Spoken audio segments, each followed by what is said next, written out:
Hello and welcome back to the channel. Today we're taking a look at all of the common-sized solid-tube Dobsonian reflector telescopes.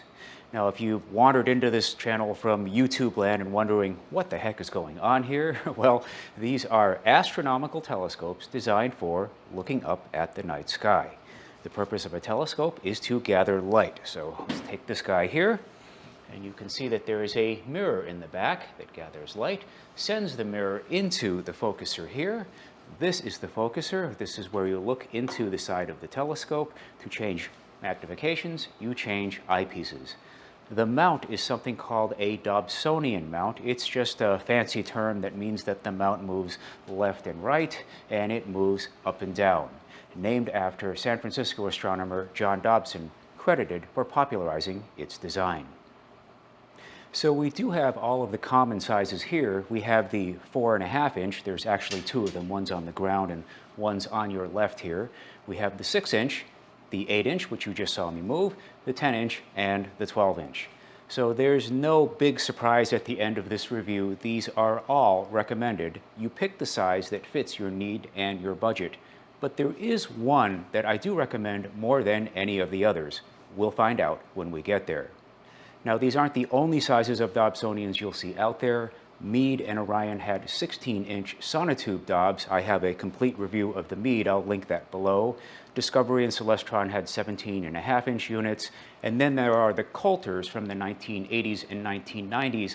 I consider those to be a special case, and I may wind up doing a special video just on those. But by and large, if you see a Dobsonian telescope at an astronomy club or at a star party, the odds are overwhelming it's going to be one of these sizes. So the Dobsonian reflector is the class of telescope that gets recommended probably more than any other for serious amateur astronomers. Reasons are not hard to find, they are very simple to use, they gather a lot of light, and they are relatively inexpensive. So let's take a look. Okay, the 4.5-inch Dobsonians. These are the babies of the group, and these are awfully cute. People who come to the house very often will gravitate towards these as opposed to the larger ones because they are so adorable looking. Now, these are normally the smallest and least expensive telescopes that I recommend for the beginning amateur astronomer. Try not to go below this level. There are just too many compromises. There's a couple of ways you can play this. There is the tabletop model. This is known as the Orion Star Blast. It is also known as the Zoomel Z114, and it may be known by other name brands by the time you see this video. It's a 4.5-inch f4 tabletop Dobsonian, and it works just like any of the others. There's a mirror in the back, and there is a focuser here. The floor standing model is the same 4.5-inch aperture, except it is an f8. So the optics are going to be a little bit sharper, and you might be able to get away with setting it on the ground. Although you are seeing one of the major disadvantages here, it does have to be on the ground. I went through a phase not too long ago where I was trying to use only this telescope for my personal use and for public star parties. It got to be a little bit challenging. Even small kids, if you're looking at something down at the horizon, you see the eyepiece is awfully low. But either of these are recommended. And if you don't have any money at all, this model is the prototype for what we are using for our library telescope programs. Our club donates these to libraries all across the state. We have over 180 of them placed in various libraries across New Hampshire. You can check them out for 2 weeks, just like a book. The major problem with this one you're seeing right now, you have to find something to set it on. I have it on one of these tables. Whatever you do set it on has to have a couple of traits. First of all, it has to be sturdy enough to hold the telescope. Second of all, it has to be something that you can walk around because you're going to be moving all around the telescope. And third, you want to have, if possible, some sort of a grip or a lip on the outside because in the dark, and I have seen this, you could accidentally push the thing off. I have seen that happen. Drawbacks to both of these models, the major thing you're going to hear is that the focusers are made of plastic. They look like they're made of metal, but they're actually made of plastic painted to look like metal. Spare parts used to be easy to find. They are becoming much harder to find these days. And when we have repairs that have to be done to our library telescopes, the focuser is one of the main things that usually breaks. So do be careful with that thing if you buy one of these. Otherwise, these are recommended for beginners. You're going to have a lot of fun. You can see phases on the moon. You can see the rings of Saturn. You can see moons around Jupiter. You can see dozens of deep sky objects, including showpieces like the Orion Nebula, the Andromeda Galaxy, the Pleiades, the Double Cluster, and many more. Okay, now we're moving into the heart of the lineup, the 6, the 8, and the 10. These three models are recommended more than all of the others combined, and it's not hard to see why. They're a good trade-off between portability and light gathering. When you move up to a 6-inch class telescope from a 4.5, a 6-inch gathers twice as much light, so things are going to be a lot brighter. When things are brighter, they are easier to find. I'm finding that the 6-inch is kind of a forgotten model these days as everybody kind of moves up to the 8 and the 10, so I'm going to go ahead and put in a plug for the good old 6-inch reflector. You know, when I was growing up, a 6-inch was considered a large telescope. If you had one, people would drive large distances just to come and look at it. Not look through it, just look at it. Although telescope prices have gone up lately, these are still relatively reasonably priced at around $450 for the base model and a little over $500 or so if you want an upgrade package. What's the major disadvantage of the 6-inch? Well, there is one, but they have rectified it lately. On this Orion model in the mid-2000s, they switched to this plastic focuser. It is very similar to the plastic focuser I showed you before on the 4.5s. But while such an item might be acceptable on a portable tabletop telescope, a plastic focuser starts to become unacceptable on a $450 to $500 6-inch telescope. The reason it's been rectified is after decades of complaining about this and getting no results, Orion has reintroduced the XT6 into their catalog with a 2-inch metal focuser. Did I have anything to do with that? I don't know. I don't care. It's great for the hobby. But I do want to point this out because they made many of these through the years, and if you find one on the used market, it may have the 1.25-inch plastic focuser on it. Some people have asked, why can't I just change the focuser? Well, you can. In the past, they used to offer these things as spare parts, but these days, spare parts are becoming harder to find. You can find a third-party focuser and put it on, but you want to be aware of a couple of things. First of all, the mounting centers may be different than the ones that are already on here, which may require you to drill extra holes in your tube. You may not be willing to do that. Even if you get around that, the bore of the focuser draw tube may be slightly wider than the bore of the focuser that's already on there, requiring you to remount the hole. You may not be willing to do that. But perhaps most importantly is this thing called the stack height. This focuser here is calculated so that the eyepiece height focuses right here. If you buy what they call a low profile focuser, that will sit closer to the tube and you may not be able to find focus with your eyepieces after putting the new focuser back on. So be sure you calculate that stack height and make it right before you go ahead and do that. Other than that, this is a very solid package and recommendable to all beginning amateur astronomers. So now we move up to the 8-inch Dobsonian. I'm going to go ahead and leave the 6 on the side here for scale so that you can see the comparison. When you move up to an 8-inch model, you're gathering a bit more light. An 8-inch telescope gathers almost 80% more light than a 6-inch. What does that mean? I've often had people ask me, well, why don't you show some diagrams as to what you can see through individual telescopes? And I'm usually hesitant to do that for at least a couple of reasons. First of all, what you see through a telescope is largely dependent on where you live, your seeing conditions. Where I am right now used to be considered a very good location, but as civilization has encroached, there's more light pollution, and it's getting harder to see things. But I will go ahead and show this with that caveat that you may not be able to see what I'm seeing. If you live in the city, for example, you may not see anything at all. If you live out in the country, you may see significantly more than what I'm about to show you. But using the galaxies M81 and M82 in the Big Dipper, I've got a comparison here between the 4.5, the 6, and the 8. Notice there are no huge major differences. It's not like one is on and one is off. Things get a little bit brighter with each iteration. The second thing I want to point out is that people's ability to see also differs. When you're new at this, you may not see much at all, but as you get experienced, you'll start to see things that were invisible to you just a short time earlier.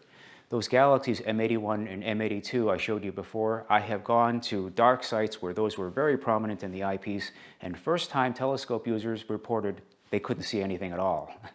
Now, some of those people, by the end of the evening, as they went around the star party and went around the field, came back to me and said, oh, okay, I get it now. So seeing is something that has to be learned. It's an art as well as a skill. Note that the bases of the 8 and the 6 weigh about the same, but since the 8-inch optical tube is heavier, it's going to be slightly less steady than the 6, although I find that's not a huge difference. I find in this 8-inch model I can track by hand at 125 to 150 power or so with very little difficulty.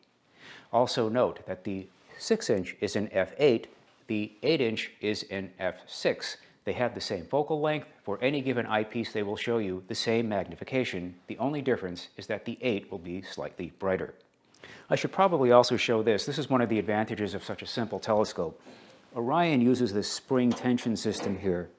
And the advantage of this is the entire telescope is only two pieces. There's the optical tube, and then there's the base. So once you get this unpacked, I can sometimes be set up and observing in less than 2 minutes. And perhaps even more importantly, at the end of the evening when I'm tired, I can be packed up in only a couple of minutes as well. Having said all of that, an 8-inch Dobsonian reflector is the kind of telescope I recommend more than any other to beginning astronomers, and I've been recommending it for 20+ years. It seems to sit in a sweet spot between price, portability, light gathering ability, and performance. Now we come to the two large models in the lineup. This is the 10-inch. Notice on the 10 and the 12, I have them on rolling platforms so that I can get them around a little bit more easily. Compared to the 8-inch, the 10-inch gathers 56% or so more light. Notice that is a smaller leap than the leap from the 6 to the 8, but there is a somewhat larger leap in terms of the weight and the subjective bulk of all of this. I'm finding that these days people are gravitating towards 10-inch Dobsonians. They're skipping the 6 and the 8, they're going straight for the 10. And that's fine, but there's two things about the 10 I do want to draw to your attention. First of all, when you get to this level, the weight of the optical tube starts to get to the point where this axis, the azimuth, the one that goes back and forth, starts to get a little stiff. Now, if you compare this motion to the one on the 8, it is a little bit jerkier to move around, and if you're trying to fine-tune something in the sky, it can be a little bit more difficult. The second thing about a 10-inch telescope isn't the scope itself, it's you.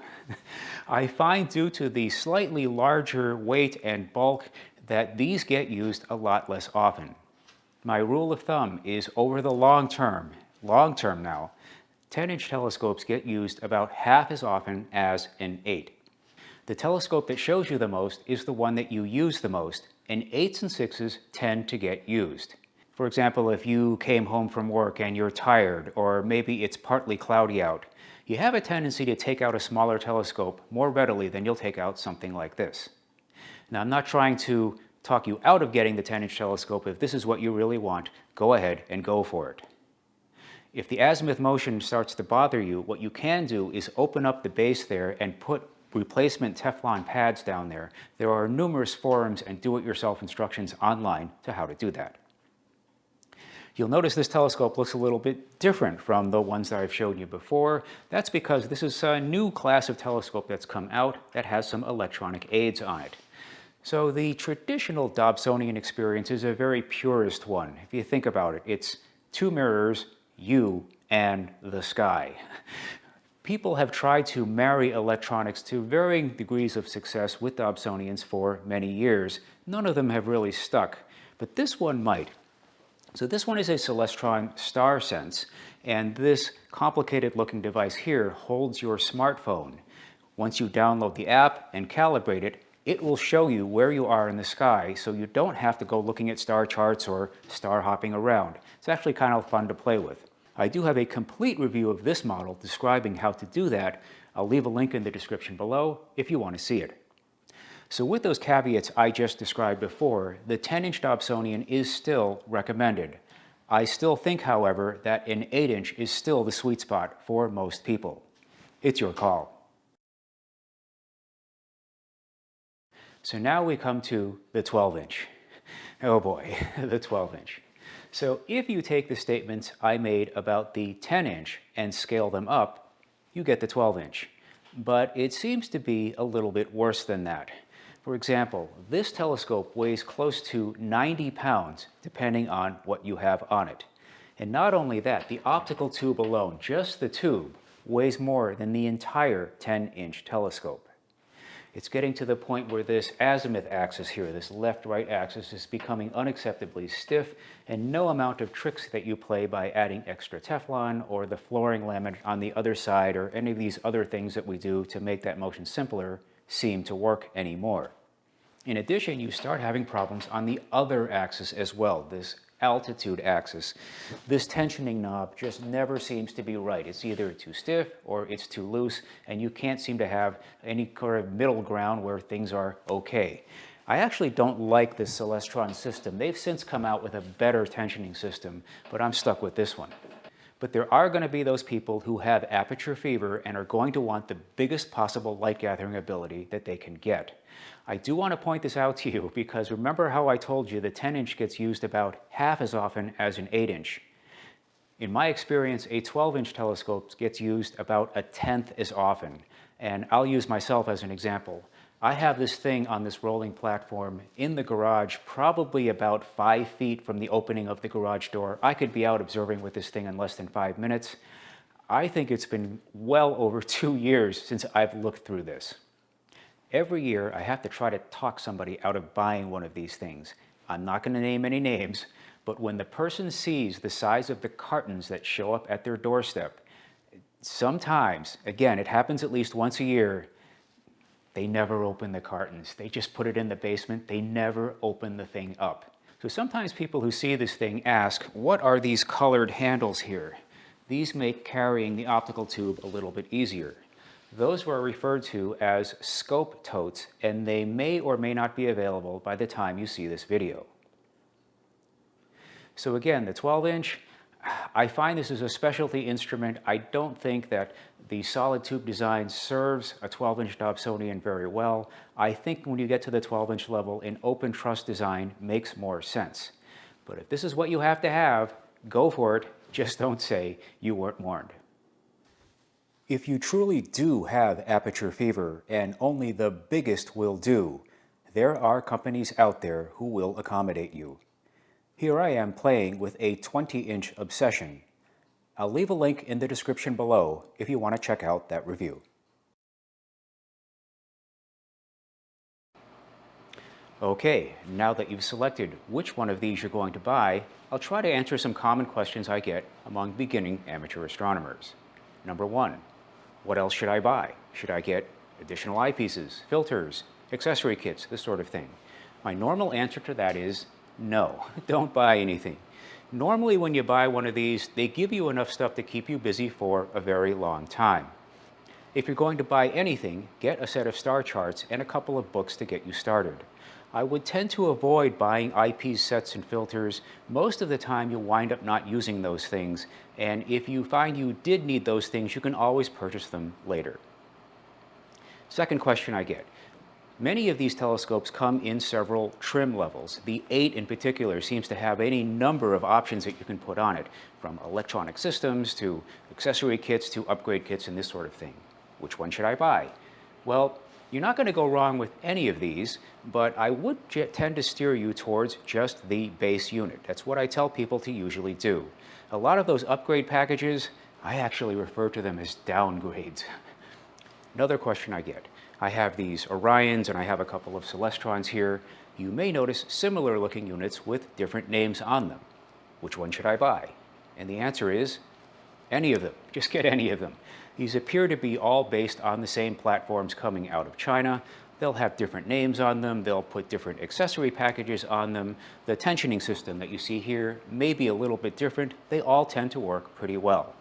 I would say if you're looking for one, buy the one that happens to be offering the best deal at the time you happen to be shopping, and or the one that happens to be in stock. Another question I get: can you do astrophotography with these telescopes?